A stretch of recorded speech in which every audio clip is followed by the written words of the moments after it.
దేవునికి అసాధ్యమైనది ఏదీయునుండదు. మత్తయి సువార్త 17వ అధ్యాయము 21వ వచనము. దేవుని శక్తి మీద ఆధారపడడానికి ఇష్టపడే వాళ్ళకి ఆయన వాగ్దానాలను ఉన్నవి ఉన్నట్టుగా నమ్మి వాటిని తమ జీవితాల్లో నిజం చేసుకోవడం సాధ్యమే. దినదినం నీ భారాన్నంతా ఆయన మీద వేసి శాంతిని పొందగలగడం సాధ్యమే. మన మనస్సులోని ఆలోచనలను, అభిప్రాయాలను నిజంగా పరిశుద్ధపరచుకోవడం అన్నది తేలికే.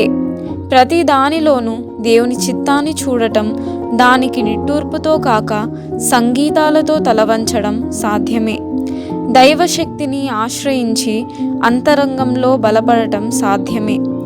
గతంలో మనకి బలహీనతలను కలిగించిన విషయాలను పరిశుద్ధతతో, తగ్గింపు స్వభావంతో ఉందామన్న మన పట్టుదలను వమ్ము చేసిన విషయాలను గుర్తించాలి.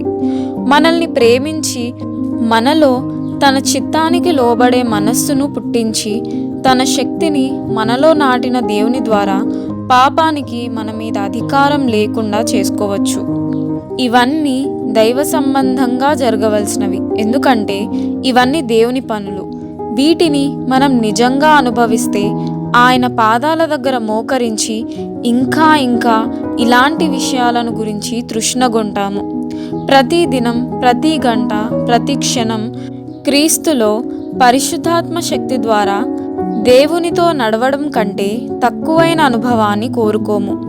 మనకిష్టం వచ్చినంతగా దేవుని మనం వాడుకోవచ్చు. తన ఖజానా తాళం చెవుల్ని క్రీస్తు మన చేతిలో పెట్టాడు. మనకిష్టం వచ్చినంత తీసుకోమన్నాడు.